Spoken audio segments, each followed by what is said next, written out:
saudara-saudaraku, puji Tuhan, kalau pada siang hari ini kita boleh kembali untuk memulai ibadah secara online, walaupun masih dilakukan secara online di rumah masing-masing, tapi kita semua percaya bahwa kasih Tuhan, penyertaan Tuhan selalu ada menyertai bagi kita semua. Untuk itu kita mau persiapkan hati dan pikiran kita lebih sungguh-sungguh lagi. Kita mau angkat satu pujian, ku nyanyi haleluya.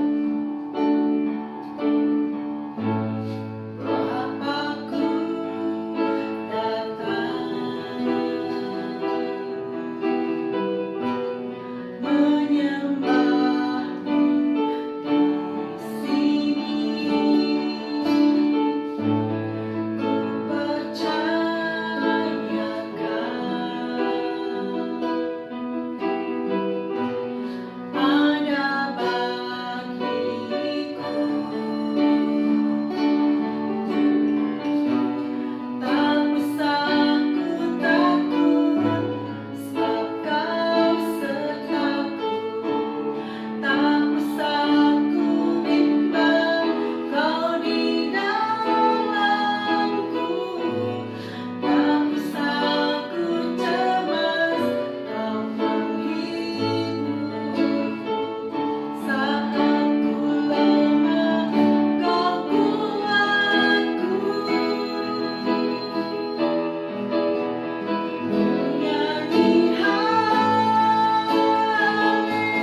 Puji Tuhan, apa kabarnya hari ini? Luar biasa.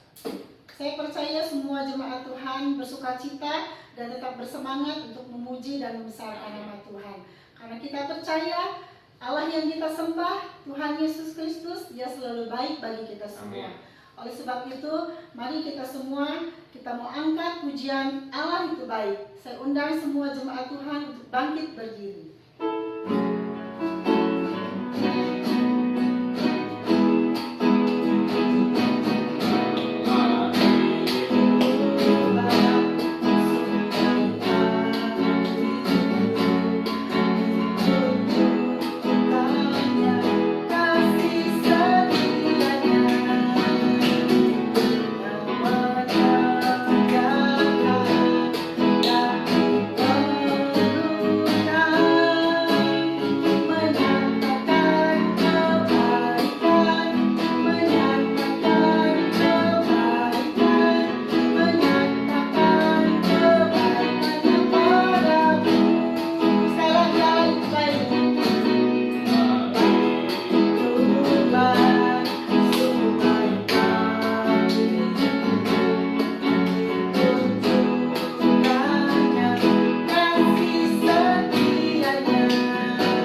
jemaat-jemaatku di GSPD Philadelphia Immanuel Cimahi, juga setiap orang yang sedang mengikuti ibadah online ini. Kami boleh datang dalam hadirat-Mu. Kami tadi sudah memuji, menyembah-Mu. Kami sudah bersorak-sorai ya Tuhan. Itu hanya semua terjadi karena kasih dan kemurahan-Mu yang teramat besar dalam kehidupan kami. Kami boleh ada sebagaimana kami ada pada saat ini. Itu bukan karena kuat gagah kami, tapi hanya karena kemurahan-Mu yang besar dalam kehidupan kami ya Tuhan. Terimalah pujian, syukur kami kepadamu, dan semua yang Kau dapat membuat menjadi berkenan di hadapan-Mu Tuhan. Terima kasih ya Tuhan. Saat ini kami mau membuka hati pikiran kami lebih dalam lagi. Kami rindu, kami lapar dan haus akan kebenaran firman-Mu.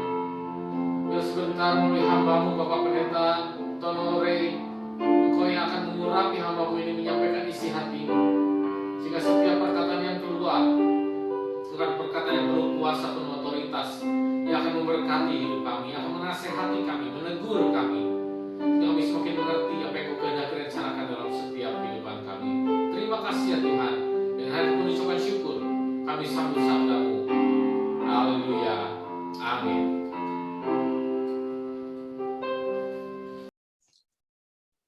Shalom Bapak Ibu Saudara, salam sejahtera, sidang jemaat di GSPD Immanuel yang saya kasihi. Selamat siang, selamat kita bertemu di dalam kasih Tuhan Yesus Kristus. Terima kasih saya ucapkan kepada Ibu Gembala, Tante Trifosa Immanuel Gunawan, dan kepada Bapak Pendeta Daniel Gunawan atas kepercayaannya kembali yang diberikan kepada saya untuk bisa menyampaikan firman Tuhan pada siang hari ini di tengah-tengah kita, di tengah-tengah sidang jemaat di GSPD Immanuel Cimahi. Saudara yang kekasih, kita adalah sidang jemaat akhir zaman, ya, di mana Yesus sebagai kepala gereja, mempelai pria sorga yang akan menjemput gerejanya segera akan datang kembali.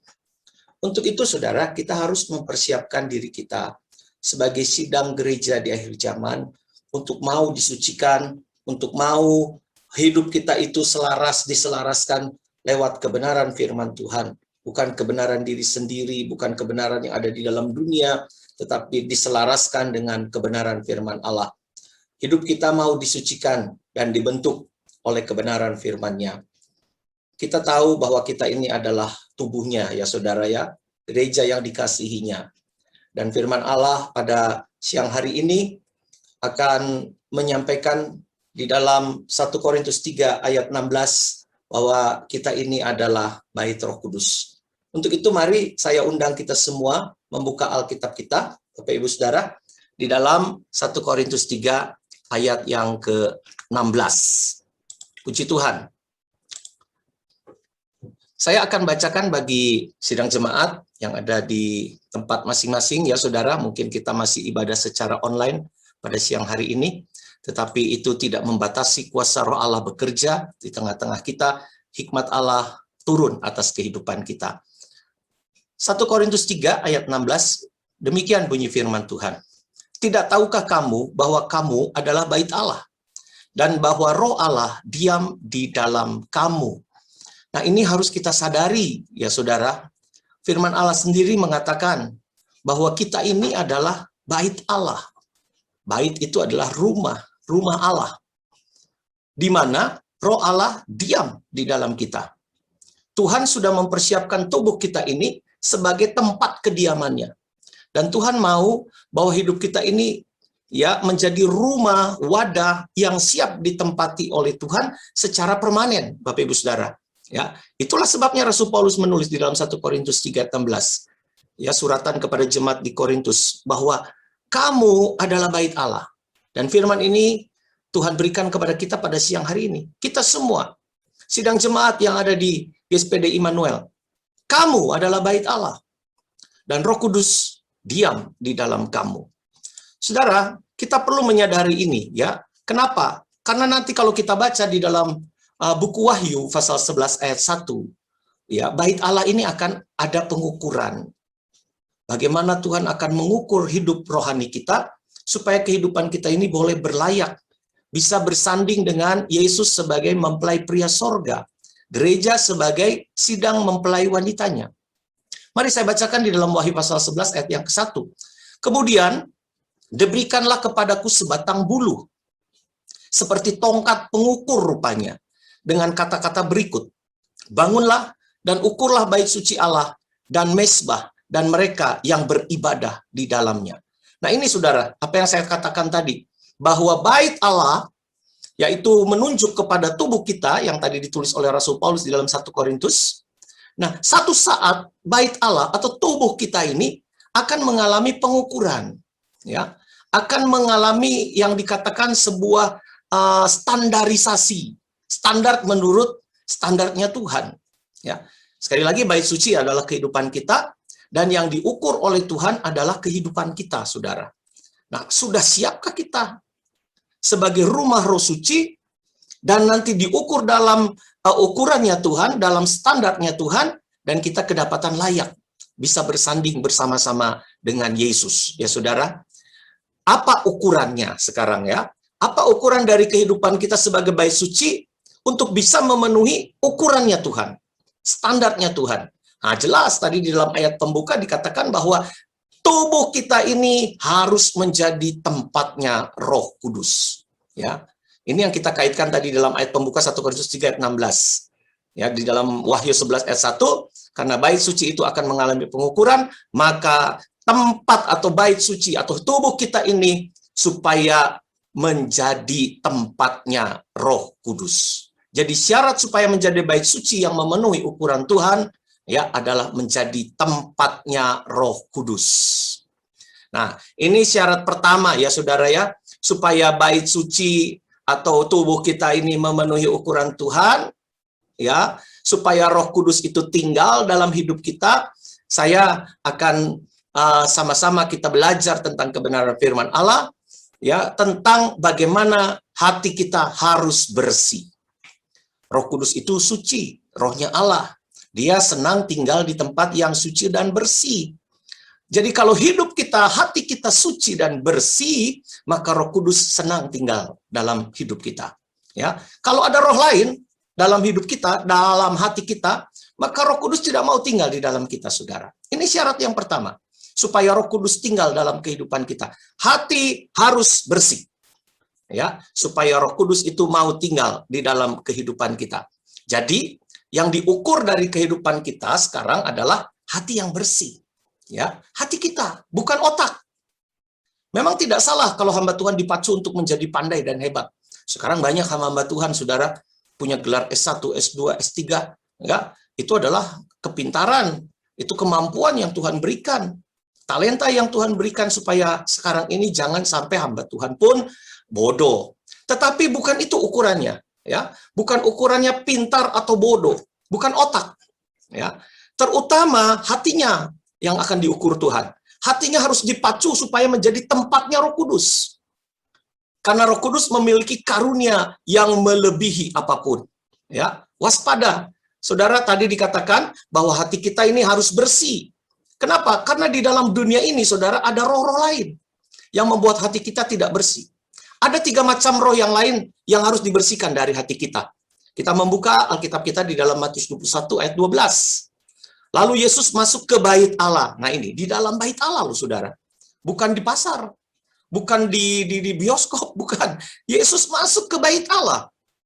Ini arti rohaninya ketika dia periksa hidup kita saudara ya. Tetapi di dalam Matius 21 ayat 12 benar-benar Yesus masuk ke dalam bait Allah yang ada di Yerusalem. Dan mengusir semua orang yang berjual beli di halaman bait Allah. Ternyata di bait Allah ketika Yesus periksa, ada orang berjual beli. Ia membalikan meja-meja penukar uang dan bangku-bangku pedagang merpati. Saudara, yang biasanya ada di dalam bait Allah, bukan di tempat lain, di bait Allah, di hidup kita. Sebagai anak-anak Tuhan yang sudah percaya Tuhan, seringkali ya kedapatan bahwa hati kita ini penuh dengan roh jual beli. Hati-hati, roh jual beli ini senjatanya roh antikris, mamon ini. Ya, antikris itu datang dengan kekuatan uang nanti. Datang dan menggoda anak-anak Tuhan dengan kekuatan mamon.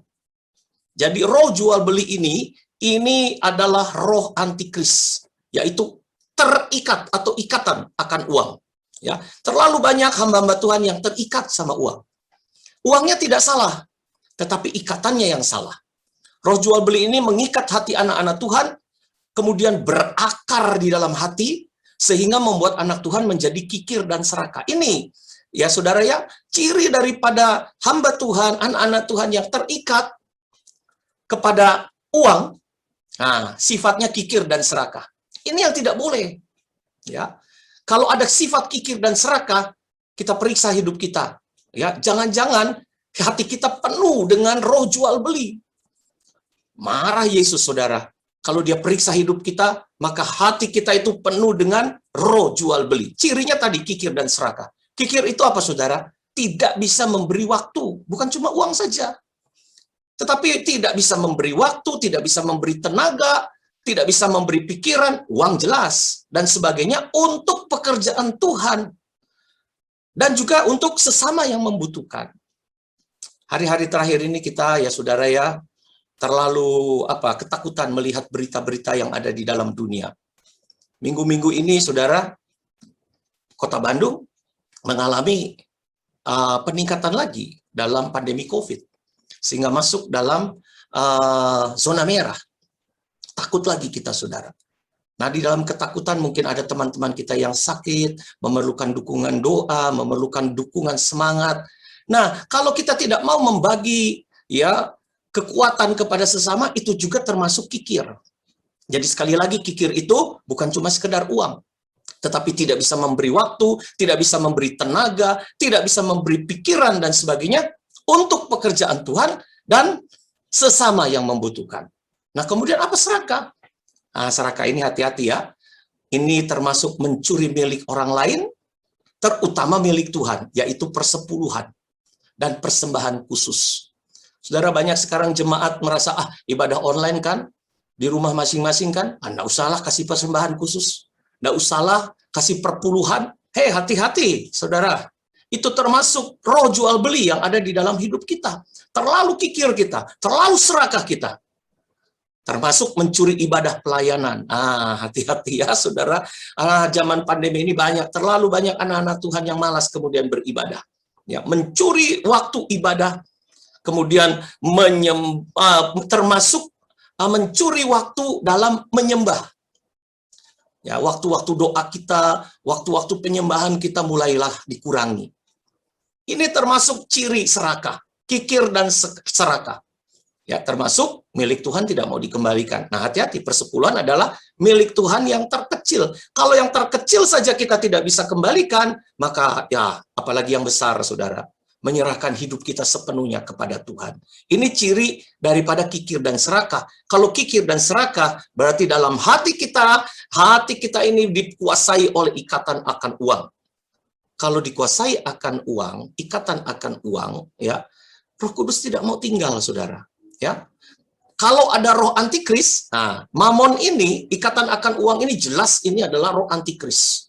Maka hidup kita tidak akan penuh dengan Roh Kudus. Hati kita tidak bisa bersih. Ya, pagi hari ini ya, saudara, pagi atau siang hari ini ya, di sini saya salah cetak, di sini malam. Tetapi siang hari ini biarlah kita disucikan sehingga terlepas dari kikir dan serakah, supaya kita lebih bahagia memberi daripada menerima. Ini ajaran Yesus sendiri, saudara. Adalah lebih bahagia memberi daripada menerima. Nah, kalau kita sudah sampai bisa bahagia dalam memberi daripada menerima, hati kita sudah terlepas dari ikatan akan uang. Dan tidak lama lagi Roh Kudus akan memenuhi hidup kita. Ya, hidup kita dipenuhi oleh Roh Kudus. Puji Tuhan. Nah, sekarang ada ikatan roh yang kedua di dalam dunia ini. Kita buka di dalam Galatia 4 ayat 9. Tetapi sekarang sesudah kamu mengenal Allah, atau lebih baik, sesudah kamu dikenal Allah, bagaimanakah kamu berbalik lagi kepada roh-roh dunia yang lemah dan miskin dan mau mulai memperhambakan diri lagi kepadanya. Nah, dikatakan di dalam Galatia 4 ayat 9 ini ada roh-roh dunia. Ini yang seringkali membuat kita orang percaya kembali lagi kepada mengasihi dunia, menjadi sahabat dunia. Rasul Paulus kembali menegur di dalam suratnya kepada jemaat di Galatia, hati-hati, sekarang kamu sudah mengenal Allah, atau sudah lebih baik, kamu sudah dikenal Allah. Bagaimana mungkin kamu berbalik lagi kepada roh-roh dunia? Roh-roh dunia itu lemah, roh-roh dunia itu miskin.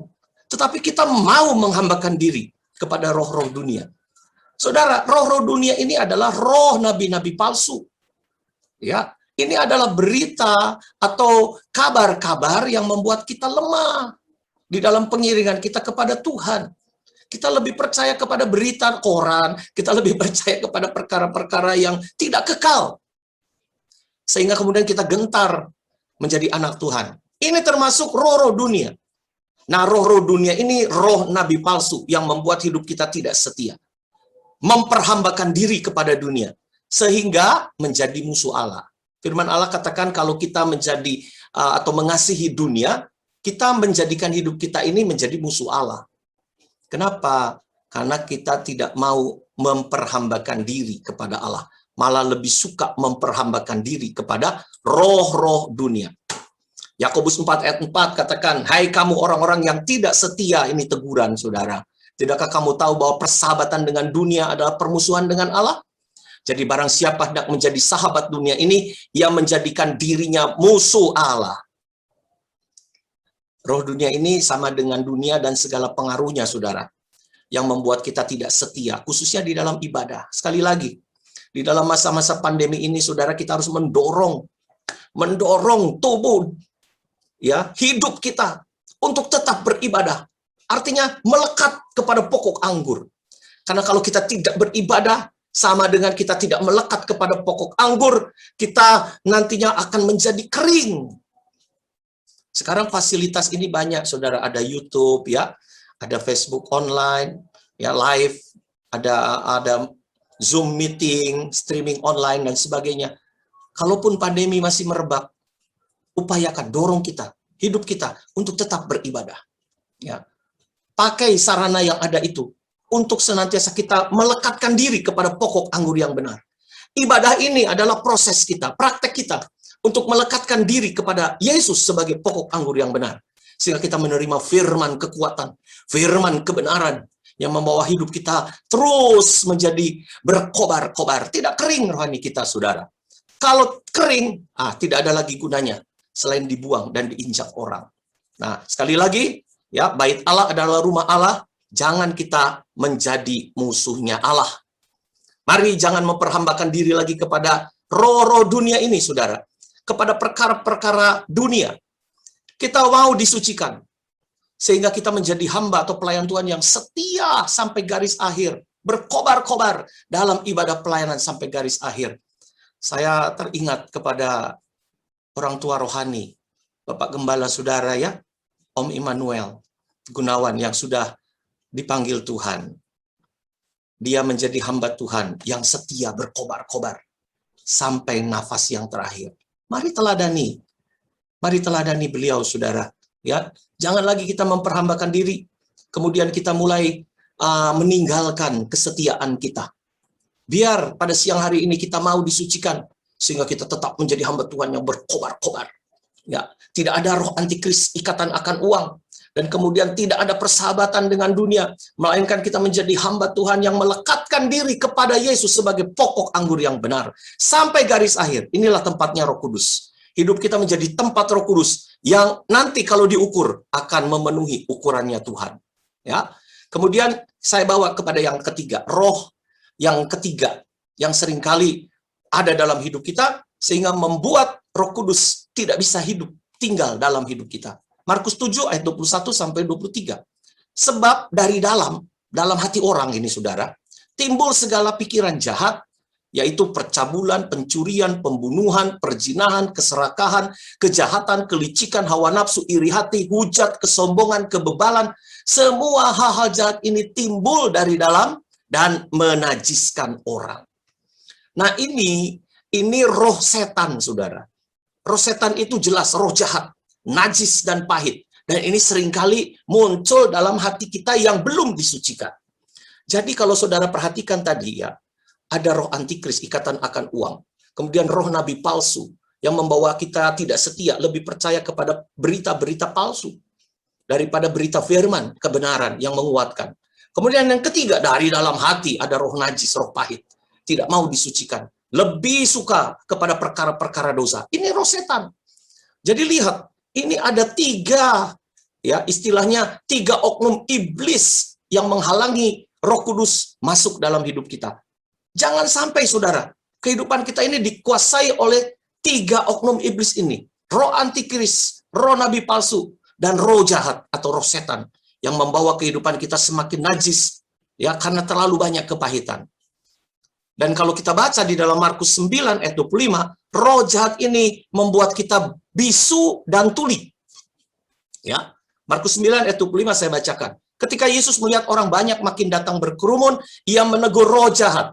Lihat saudara, Yesus menegur roh jahat itu dengan keras, katanya, "Hai roh yang menyebabkan orang menjadi bisu dan tuli, aku memerintahkan engkau keluar daripada anak ini dan jangan memasukinya lagi." Jadi roh jahat ini bahaya kalau tidak diusir. Karena akan membuat hidup kita bisu, tidak bisa berkata-kata, dan tuli, tidak bisa mendengar. Ya, ini roh jahat yang keluar dari dalam hati. Jadi siang hari ini kita perlu memohon kemurahan Tuhan supaya Tuhan mengusir tiga perkara ini dalam hidup kita. Ikatan akan uang, kemudian roh nabi palsu, yaitu yang membuat kita tidak setia. Dan yang ketiga, roh jahat yang membuat kita menjadi bisu dan tuli. Tuli apa saudara? Tidak mau mendengar dan dengar-dengaran kepada firman pengajaran yang benar. Kalau di dalam tabernakel itu saudara menunjuk kepada meja roti sajian, itu ada 12 roti. Itu berbicara soal firman Tuhan. Jadi kalau tidak dengar-dengaran kepada firman Tuhan, ya, itu karena pekerjaan roh jahat, hati-hati. Sehingga kita tidak mau mendengar dan tidak mau dengar-dengaran. Tidak memiliki 12 roti yang disusun menjadi 2 susun. Ya, kalau di dalam tabernakel itu saudara, ada meja roti sajian, ada 6 susunan di sebelah kiri, 6 susunan di sebelah kanan. Itu 12 ketul roti. Ini menunjuk kepada 66 kitab dalam Alkitab, pengajaran yang benar. Harus belajar firman. Di akhir zaman ini saudara, karena kebenaran itu datangnya daripada firman. Jadi kita harus dengar-dengaran. Jangan buat telinga kita tidak mau mendengar firman. Karena itu adalah pekerjaan roh jahat. Kemudian yang kedua, membuat bisu, itu pekerjaan roh jahat. Ya, artinya apa? Tidak bisa mempercakapkan firman. Berkata-kata dengan tidak ada nilai rohani. Sayang ini, kalau kita sebagai anak-anak Tuhan, sebagai hamba Tuhan, tidak bisa berkata-kata yang tidak memiliki nilai rohani. Tiap bicara hanya perkataan daging, perkataan najis, perkataan jahat, perkataan pahit. Tidak ada perkataan yang membuat orang lemah jadi kuat. Malah perkataan kita justru membuat orang kuat jadi lemah. Banyak anak-anak Tuhan, jemaat Tuhan mundur karena perkataan kita, saudara. Mari kita koreksi diri kita siang hari ini. Jangan-jangan perkataanku ini adalah perkataan yang tidak ada nilai rohani. Sehingga gosip saja ya saudara ya. Senang gosip. Orang yang digosipkan akhirnya mundur. Tidak kuat dalam pelayanan. Mari kita bekerja sekarang ini saudara dan menyadari ini adalah pekerjaan roh jahat yang membuat tuli dan bisu. Ya, akibatnya, nah tadi yang kita baca tadi ya saudara, ini adalah anak yang diusir karena punya penyakit ayan oleh Yesus. Dan penyakit ayan ini diakibatkan oleh roh jahat. Kalau di dalam Matius 17 ayat 15 itu disebutnya gila babi. Ini adalah penyakit kerusakan moral. Kalau hati kita tidak diisi dengan 12 roti, ya, yaitu firman kebenaran, tetapi diisi oleh 12 roh jahat. Tadi kalau saudara lihat, saudara, saya mundur kembali ya saudara. Kita melihat di dalam Markus 7 ayat 21 sampai 23, di sini saya ada catatan kecil-kecil nih. Ini adalah 12 hal jahat yang keluar dari hati manusia. Ya, percabulan, pencurian 2, pembunuhan 3, perzinahan 4, keserakahan 5, kejahatan 6, kelicikan 7, hawa nafsu 8, iri hati 9, hujat 10, kesombongan 11, kebebalan itu nomor 12. Jadi kita kembali, kalau hati kita tidak mau diisi 12 ketul roti, ya, yang adalah firman pengajaran yang benar, maka kita itu isinya 12 perkara yang jahat tadi, saudara. Tetapi kalau hati kita mau disucikan dari 12 roh jahat dan najis, kita akan diisi dengan 12 roti dan menjadi tempatnya Roh Kudus. Hilang 12 perkara jahat, tetapi isinya adalah firman hati kita ini. Hidup kita isinya adalah firman, disucikan dari roh najis. Ya, dibongkar dari roh jual beli, ikatan akan uang, dibongkar lagi dari perkara-perkara yang membuat kita tidak setia, sehingga hidup kita ini, saudara, ya, menjadi tempatnya Roh Kudus. Firman dan Roh Kudus adalah satu kesatuan. Dan kita nanti akan memenuhi ukuran Tuhan ketika di dalam Wahyu pasal 11 tadi Tuhan mengukur kita, sehingga hidup kita tidak terbuang. Kalau hati kita disucikan dari roh jual beli, sekali lagi, roh dunia dan roh setan, ini pekerjaan daripada 3 oknum iblis ini, saudara. Roh antikris, roh nabi palsu, dan setan. Hati kita akan diisi dengan 12 roti, ya, kalau sudah disucikan dari 3 perkara ini. Firman pengajaran yang benar, yang membuat kita menjadi tempat Roh Kudus. Berarti ada pembukaan firman.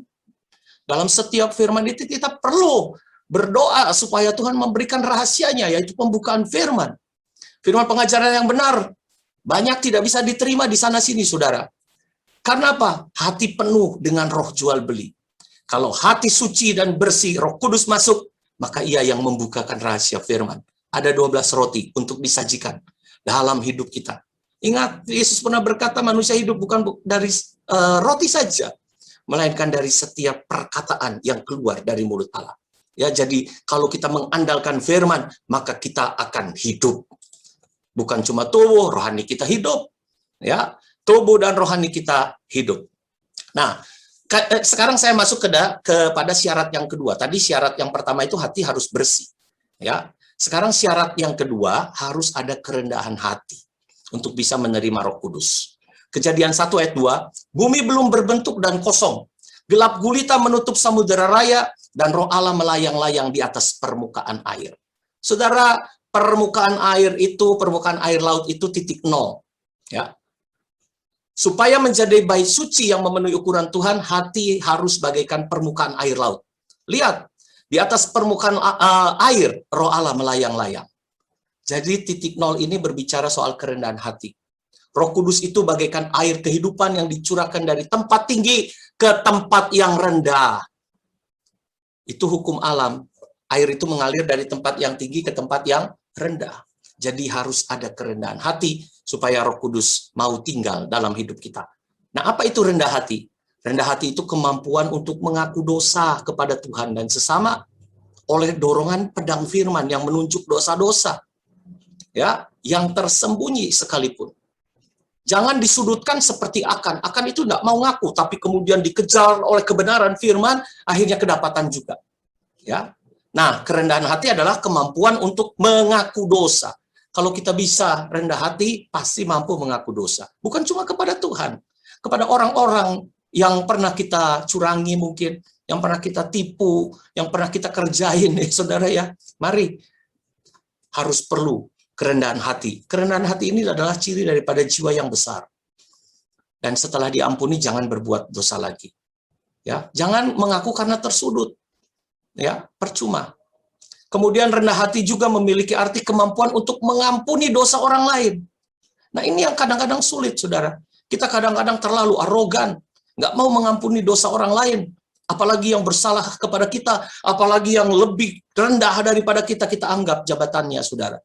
Enak aja saya sudah disakiti, kamu minta ampun. Oh maaf, maaf. Sampai 7 turunan pun aku akan benci. Itu orang yang tinggi hati. Saudara, kalau kita rendah hati, Tuhan berikan kemampuan untuk mengampuni dosa orang lain dan lupa. Kalau sudah bisa mengaku, pasti bisa mengampuni. Ya saudara, karena ia ingat akan dosanya sendiri. Kita pun begitu banyak dosanya. Tetapi kalau kita bisa mengaku dosa, maka kita pun bisa mengampuni orang yang bersalah kepada kita. Nah, kemampuan untuk mengaku bahwa kita tidak bisa apa-apa. Tidak berharga kita ini, saudara. Jangan sombong. Tidak berdaya. Tidak ada yang dapat dibanggakan. Sehingga kita tidak gampang tersinggung. Kenapa kita gampang tersinggung? Karena kita terlalu bangga kepada diri kita, kepada posisi kita, kepada jabatan kita. Sehingga ketika ada yang tidak bisa ya atau tidak mau kita harapkan tertimpa dalam hidup kita, kita mudah kecewa. Ya. Gampang putus asa, gampang tersinggung. Ya, tetapi kalau kita punya rendah hati itu, saudara, dan bisa mengakui bahwa kita ini tidak punya apa-apa, tidak ada yang bisa kita banggakan, maka kita bisa selalu mengucap syukur kepada Tuhan, tidak mudah kecewa, tidak mudah juga bangga. Ketika gagal tidak kecewa, ketika dipuji tidak bangga. tetapi menyerahkan sepenuhnya kepada Yesus, kepada Dia. Ini bisa menjadi tempatnya Roh Kudus. Ini syarat kedua, rendah hati. Kalau masih merasa berharga, saudara, ya itu tadi, mudah tersinggung, mudah tersandung, dan jadi batu sandungan. Ya, jadi ukuran bait suci adalah ukuran hati. Hati yang suci, tidak ada roh setan, tidak ada roh antikris dan roh nabi palsu, kemudian diikuti dengan kerendahan hati. Kalau rendah hati, Roh Kudus yang akan meninggikan kita pada waktunya. Jangan takut. Tuhan mampu menghargai orang-orang yang setia kepadanya. Ya, sekarang yang ketiga, saudara. Syarat yang ketiga. Ya, Matius 3:16. Sesudah dibaptis, Yesus segera keluar dari air, dan pada waktu itu juga langit terbuka. Dan ia melihat Roh Allah seperti burung merpati turun ke atasnya. Nah, syarat ketiga supaya bisa menjadi bait suci yang memenuhi ukuran Tuhan, kita harus memiliki hati seperti merpati. Ya, hati yang tulus dan jujur. Matius 10:16. Lihat, aku mengutus kamu seperti domba ke tengah-tengah serigala, sebab itu hendaklah kamu cerdik seperti ular dan tulus seperti merpati. Apa itu tulus? Tulus itu ya katakan ya, tidak katakan tidak. Benar katakan benar, tidak benar katakan tidak benar. Jangan takut, ya, karena mungkin yang kita hadapi itu bos atau atasan kita. Yang ya katakan, jadi kita malah katakan tidak. Itu tidak tulus. Kalau memihak manusia, yang salah bisa jadi benar.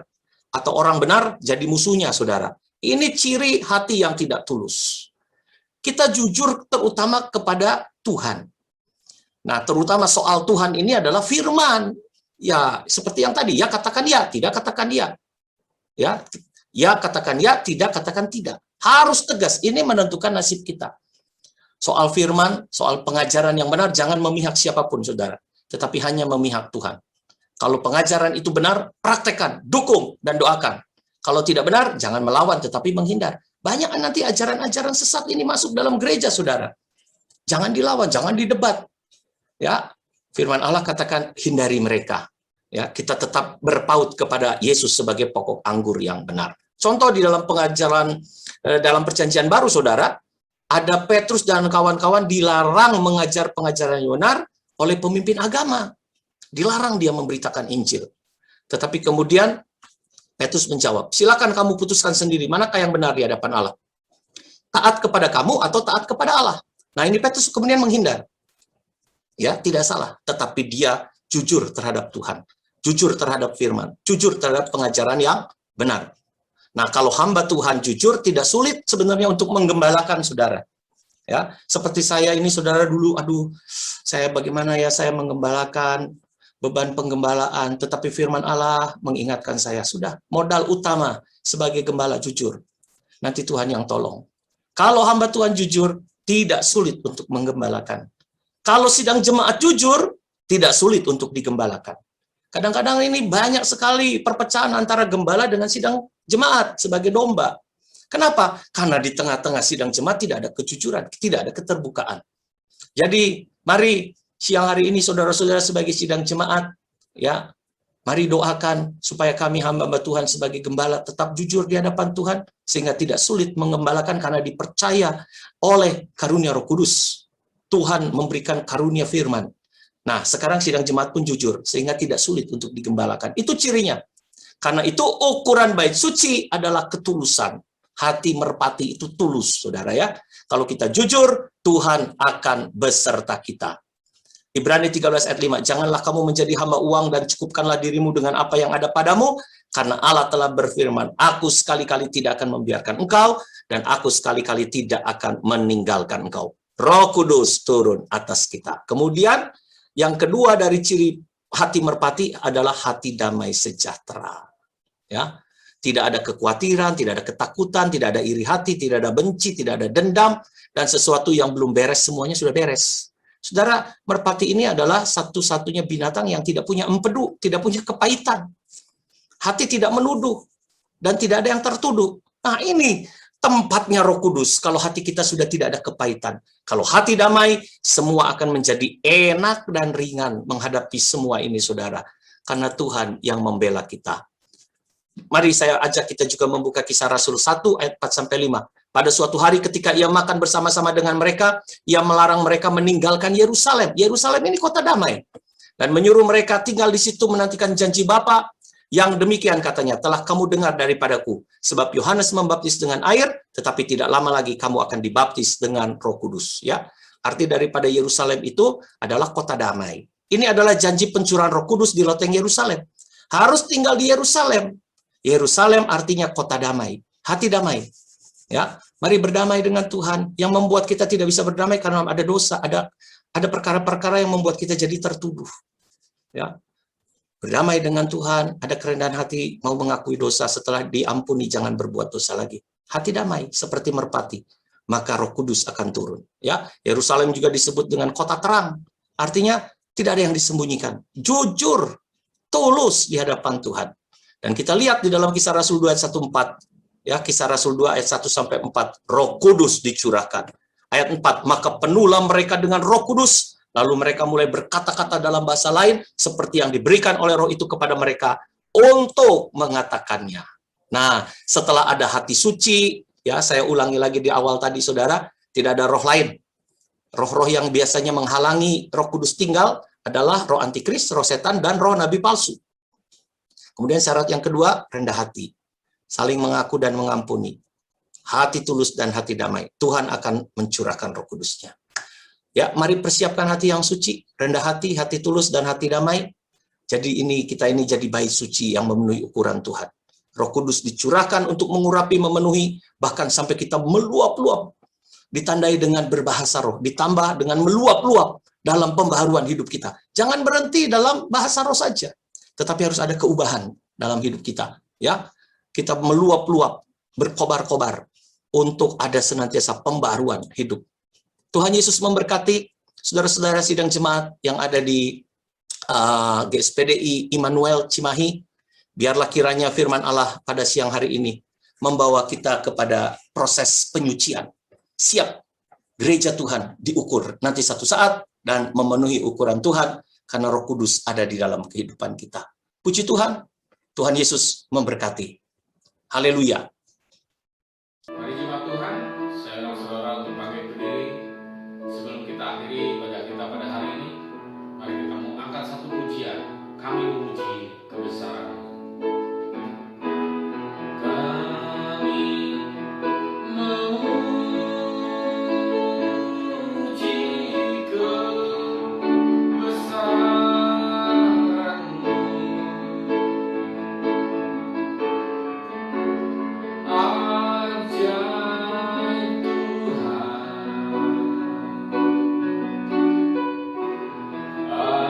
Ajaib Tuhan, ajaib Tuhan,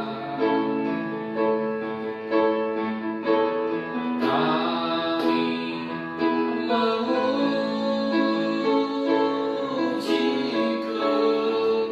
kebesaran-Mu.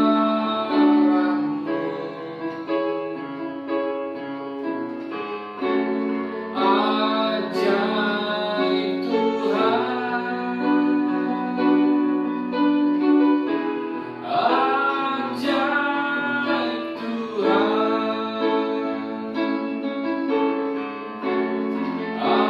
ajaib Tuhan, ajaib Tuhan, ajaib Tuhan.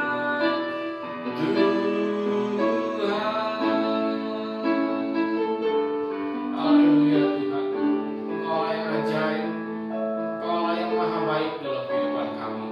Terima kasih ya Tuhan, ibadah kami dari awal pertengahan sampai akhir ini Tuhan boleh berjalan dengan baik. Semua karena kasih dan kuasa-Mu yang melimpah selalu dalam kehidupan kami. Kami berdoa ya Tuhan untuk firman Tuhan yang sudah disampaikan. Biarlah boleh termaterai dalam hati pikiran kami. Biarlah kami sebagai jemaat-jemaat-Mu, sebagai gereja-Mu, kami lebih lagi mempersiapkan diri kami untuk kami boleh layak masuk dalam kerajaan-Mu, untuk kami boleh layak menyambut kedatangan-Mu ya Tuhan. Terima kasih ya Tuhan buat firman Tuhan dibagikan pada siang hari ini. Memberkati hamba-Mu Bapak Pendeta Tono Yosuare yang sudah memberkati kami. Berkati Bapak Pendeta Tono Yosuare dalam segala pelayanannya, dalam penggembalaannya, dalam keluarga, usaha, pekerjaan, anak istrinya, semuanya Kau berkati ya Tuhan. Berikan selalu keberhasilan dan juga kesehatan yang daripada-Mu. Di dimanapun beliau melayani boleh menjadi berkat bagi banyak orang. Terima kasih ya Tuhan. Dan juga kami berdoa ya Tuhan untuk segenap jemaat-Mu di SPD Philadelphia Emmanuel Cimahi, juga setiap orang yang sedang menyaksikan ibadah online ini. Hamba-Mu menyerahkan seluruh kehidupan kami seminggu ke depan hanya ke dalam tangan-Mu. Dimanapun kami berada, apapun yang kami kerjakan, perlindungan yang sempurna, penyertaan yang sempurna selalu ada dalam setiap kehidupan kami. Sehingga apapun yang kami kerjakan Kau buat berhasil. Dimanapun kami berada, Kau selalu jaga lindungi kami ya Tuhan. Terima kasih ya Tuhan. Kami juga berdoa ya Tuhan untuk pengembalaan di tempat ini. Kau berkati Ibu Gembala kami, berikan kekuatan, kesehatan, sukacita yang daripada-Mu, semangat yang daripada-Mu, dan terus dapat boleh melayani Engkau dengan roh yang menyala-nyala, disertai pewahyuan yang daripada-Mu.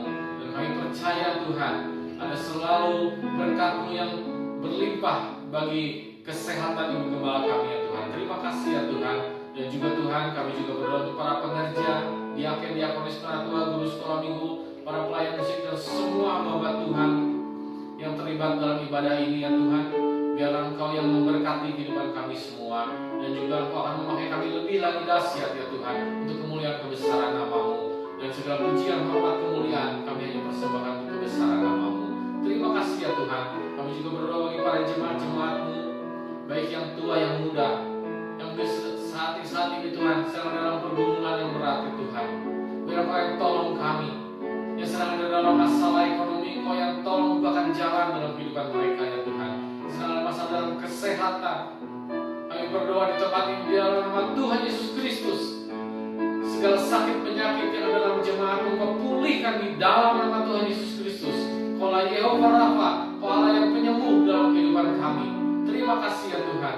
Juga sedang dalam masalah rumah tangga atau masalah apapun juga Tuhan, Engkau Allah yang penolong dalam kehidupan kami. Engkau lah Allah andalan kami. Kami percaya selalu ada jalan keluar bagi setiap orang yang mengasihi Engkau, yang mengandalkan Engkau. Terima kasih ya Tuhan. Kami mengucap syukur juga Tuhan untuk segala berkat yang sudah Kau sediakan dalam kehidupan kami, baik dalam pekerjaan, usaha kami, baik dalam segala hal ya Tuhan. Walaupun di tengah situasi kondisi bangsa kami saat ini dalam menghadapi pandemi COVID-19 ini ya Tuhan, tapi kami percaya pemeliharaanmu sempurna, perlindunganmu sempurna. Seluruh jemaat-Mu akan diberikan perlindungan yang maksimal yang daripada-Mu, dijauhkan dari segala sakit penyakit, segala virus, bakteri, kuman, apapun juga di dalam nama Tuhan Yesus Kristus. Kau selalu bungkus selimuti kami dengan kuasa darah-Mu ya Tuhan. Terima kasih ya Tuhan.